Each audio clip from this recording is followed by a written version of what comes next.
बाद सरकार नहीं बनी, उनको एक बड़ा पद मिला और उस पद की जिम्मेदारी वो निभा रहे हैं। तरह के उनके साथ में आपको मिलकर चलना पड़ेगा, रहना पड़ेगा। लेकिन जिस तरह से एक तरफा कार्रवाई दिखाई पड़ती है, उसको लेकर सवाल उठ रहे हैं कि क्या ये एक मंशा के तहत किया जा रहा है, क्योंकि बट अगर हम देखें तो यहाँ पर जो रिजल्ट निकल कर सामने आया वो शिवराज सिंह चौहान के जरिए, उनके नेतृत्व के जरिए और जो मुख्यमंत्री को लेकर।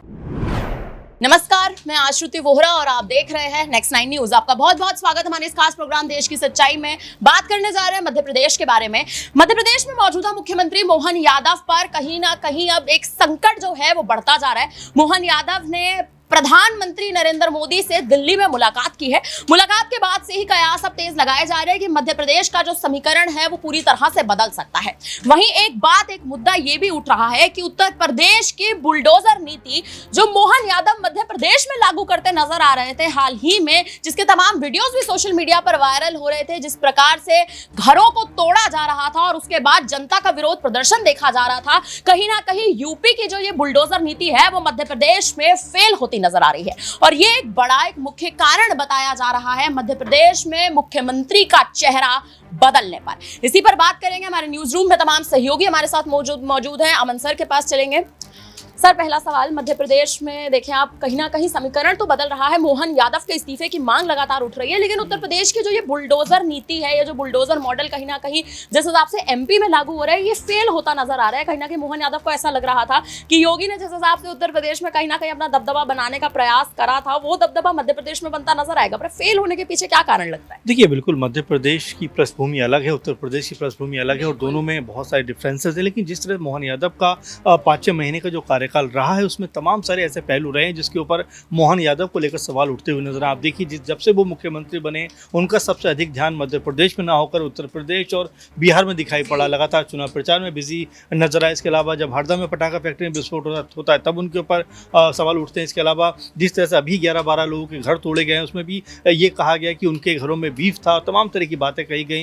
लेकिन जब जाँच की गई तो वहाँ पर ऐसा कुछ नहीं मिला। लेकिन जिन लोगों के घर तोड़ दिए गए वो काफ़ी ज़्यादा गुस्से में नाराज़ नजर आते हैं और यही वजह है बारंबार की अब मोहन यादव के फैसलों के ऊपर सवाल उठते हुए नजर आते हैं कि क्या वाकई वो राज्य को बेहतर तरीके से चला पा रहे हैं। आप देखिए कि जब लाडली बहना योजना के तहत पैसे बढ़ाने की बात शिवराज सिंह चौहान ने कही थी, लेकिन जब से मोहन यादव बैठे उसमें एक भी रुपये की बढ़ोतरी नहीं हुई है और यहाँ तक खबरें थी कि उसको बंद भी किया जा सकता है। लेकिन दबाव के चलते मोहन यादव ये फैसला नहीं कर पाए। तो कई तरह से मोहन यादव यहाँ पर घिरे हुए दिखाई पड़ते हैं। जबकि पीएम मोदी से उनकी मुलाकात है, पीएम जो मोदी है उनके सामने जो अपनी बातों को रखने वाले। लेकिन देखिए, सफाई पेश करने से बेहतर है कि आप अपने कामों को जितना बेहतर कर सकते हैं उस पर आपको ध्यान देना चाहिए। मोहन यादव एक बेहतर नेता के तौर पर या बेहतर मुख्यमंत्री के तौर पर खुद को कैसे साबित करें, इसके ऊपर अधिक से अधिक ध्यान देना चाहिए। लेकिन जिस तरह से वो कह सकते हैं कि तमाम ऐसे पहलू दिखाई पड़ते हैं कि एक समुदाय विशेष के खिलाफ जो पूरे का पूरा माहौल बन रहा है, उसमें कहीं ना कहीं एक मुख्यमंत्री की जिम्मेदारी अहम हो जाती है कि उनको कुछ ऐसे फैसले करने चाहिए जो राज्य की जो जनता है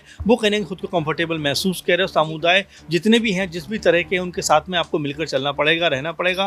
लेकिन जिस तरह से एक तरफा कार्रवाई दिखाई पड़ती है, उसको लेकर सवाल उठ रहे हैं कि क्या ये एक मंशा के तहत किया जा रहा है, क्योंकि 11-12 लोगों के घर इस तरह से तोड़ना, बुलडोजर चलाना अपने आप में सवाल खड़े कर रहा है कि आखिर किस बिना पर, किस कह सकते हैं जाँच के तहत आप लोगों ने ये किया है। इसको लेकर अब जवाबदेही मोहन यादव की तय होने वाली है और यही वजह है कि पीएम मोदी से लेकर तमाम जो लोग हैं वो मोहन यादव से अब इसके ऊपर जो है पूरी की पूरी रिपोर्ट मांग रहे हैं और साथ में ये भी कह रहे हैं कि भाई आपने किस वजह से ये किया, ये भी आपको बताना पड़ेगा। मोहन यादव से जवाब मांगा जा रहा है कि आखिर मध्य प्रदेश में जिस तरह से उत्तर प्रदेश की ये बुलडोजर नीति आप अपनाने का प्रयास तो कर रहे हैं, मध्य प्रदेश के लिए आखिर आप क्या कर रहे हैं, विकास के लिए आप क्या कर रहे हैं, ये बहुत बड़ा सवाल कहीं ना कहीं खड़ा होता है। और इसी सवाल के तहत ये भी मुद्दा कहीं ना कहीं उठ रहा है कि शिवराज सिंह चौहान के लिए जनता का जो दिल है वो अभी भी कहीं ना कहीं उनके लिए धड़कता नजर आ रहा है। क्या ये वो बड़ी वजह है? इस पर बात करेंगे नाजमीन से। नाजमीन, मध्य प्रदेश में उत्तर प्रदेश की नीति लागू होना, योगी के मॉडल को कहीं ना कहीं तरह से कहें तो कॉपी करना, जनता इससे खुश नहीं है। जनता अभी भी शिवराज सिंह चौहान को इसीलिए कहीं ना कहीं चाहती है क्योंकि मध्य प्रदेश में आप देखें मोहन यादव से जनता का एक तरह से जनता की नाखुशी उनसे दिखना और वहीं जनता का शिवराज सिंह चौहान के लिए प्यार दिखना। क्या लगता है आपको? देखिए, शिवराज सिंह चौहान के लिए जो मध्य प्रदेश की जनता का प्यार है वो मुख्यमंत्री की कुर्सी पर काबिज ना होने के बाद भी कम होता हुआ नजर नहीं आ रहा है। इसके कई कारण नजर आते हैं कि मध्य प्रदेश में 4 बार मुख्यमंत्री की कुर्सी पर बैठने के बाद शिवराज सिंह चौहान ने मध्य प्रदेश में वो काम किए हैं कि आज या तो वो मामा के रूप में कहे जाते हैं या बहनों के लिए उनके भाई के रूप में नजर आते हैं। आज भी जो लाडली बहना योजना है वो सुचारू रूप से चल रही है। इसमें जो जमा राशि है उसकी जो रकम है वो बढ़ा दी जाती है सिर्फ इसी आधार पर कि यही इकलौती एक ऐसी योजना है जो मध्य प्रदेश में भारतीय जनता पार्टी को चुनाव यहाँ पर जिताती हुई नजर आई है। चाहे वो लोकसभा का चुनाव हो, चाहे वो फिर विधानसभा का चुनाव हो। विधानसभा चुनाव के जब नतीजे सामने आए थे, ये कहा गया था कि शिवराज सिंह चौहान के चेहरे पर चुनाव नहीं लड़ा गया, बट अगर हम देखें तो यहाँ पर जो रिजल्ट निकल कर सामने आया वो शिवराज सिंह चौहान के जरिए, उनके नेतृत्व के जरिए, और जब मुख्यमंत्री को लेकर खुद शिवराज सिंह चौहान अड़ते हुए नजर आए, यहाँ पर मोहन सिंह यादव के खिलाफ उतरते हुए दिखाई दिए, ये कहते हुए नजर आए कि सिंहासन कैसे छिन जाता है, वो तमाम ऐसे दलीलें पेश करते हुए नजर आए, अपने बयान पेश करते हुए नजर आए, जिसमें साफ तौर पर दिखाया गया कि वो भारतीय जनता पार्टी के खिलाफ उतरते हुए नजर आ रहे हैं। यहाँ पर जीतू पटवारी जो कांग्रेस के प्रदेश अध्यक्ष मध्य प्रदेश के, वो शिवराज सिंह चौहान के समर्थन में आ जाते हैं। वो ये तक कहने के लिए तैयार हैं कि शिवराज सिंह चौहान का इस्तेमाल एक टिश्यू पेपर की तरह हुआ है। अब ऐसे में शिवराज सिंह चौहान को बड़ा कदम उठाना चाहिए। इसी दौरान भारतीय जनता पार्टी यहाँ पर लोकसभा चुनाव के लिए प्रचार प्रसार के लिए पहले वो तेलंगाना के एरियो में भेज देती है, उन राज्यों में भेज देती है। उसके बाद उत्तर प्रदेश में शिवराज सिंह चौहान की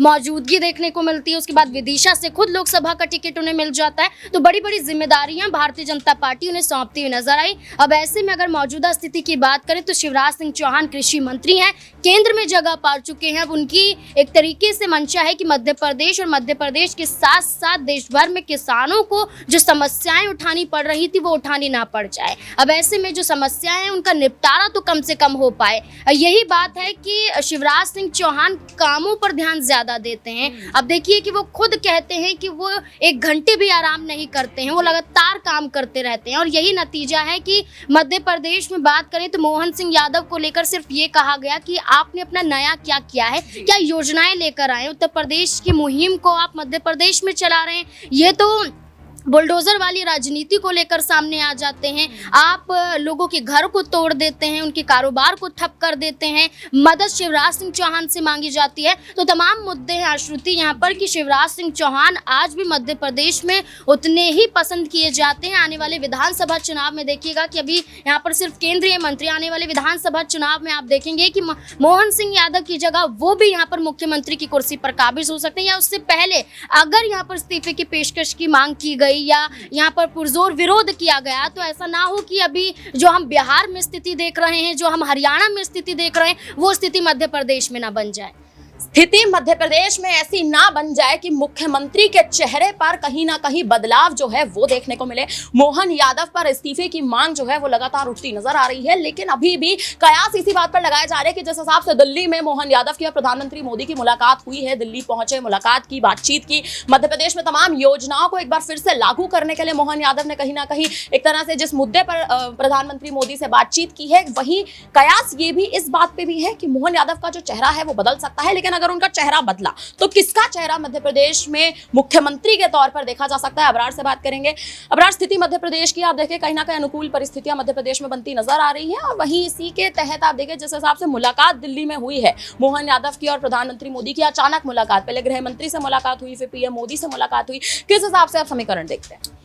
देखिए, मध्य प्रदेश में खासतौर पर भारतीय जनता पार्टी ने एक बड़ा परिवर्तन किया था नेतृत्व के तौर पर, और ये बड़ा ही आप कह सकते हैं साहसी फैसला था, क्योंकि शिवराज सिंह चौहान को हटाना ये किसी भी राजनीतिक पार्टी के लिए, अगर वो किसी भी पार्टी में होते तो ये उनके लिए कठिन फैसला होता। लेकिन बीजेपी ने ये फैसला लिया, और उस फैसले के बाद अब देखिए कि जिस तरीके की शंकाएं जताई जा रही थी, हम भी इस बात को लेकर के काफ़ी ज़्यादा जो है चर्चा कर रहे थे कि शिवराज सिंह चौहान क्या नाराज़ होकर के पार्टी को भीतरी तौर पर जो है कमज़ोर करने की कोशिश करेंगे, या फिर लोकसभा चुनाव में इसका नतीजा, इसका खामियाजा जो भुगतना पड़ सकता है।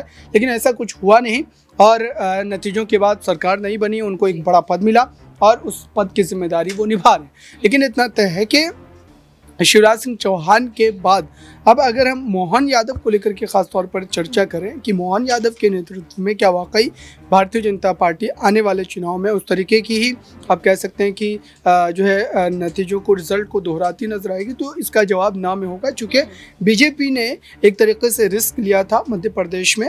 हालांकि लोकसभा चुनाव में इसका कोई ख़ास असर नहीं देखने को मिला, वहाँ पर बीजेपी का प्रदर्शन अच्छा रहा, तमाम की तमाम सीटों पर उन्होंने पूरे तौर पर अपने झंडे गाड़े हैं। और ख़ास तौर पर आप देखिए कि जो है मध्य प्रदेश की राजनीति का असर बाकी के अन्य राज्यों पर भी पड़ता है, क्योंकि बड़ा राज्य है और वहाँ पर जिस ढंग से शिवराज सिंह चौहान ने लंबे समय तक अपने हाथों में कमान लेकर के वो प्रदेश को सींचते रहे, कई बड़ी योजनाओं को लेकर उनकी चर्चा हमेशा से रही है।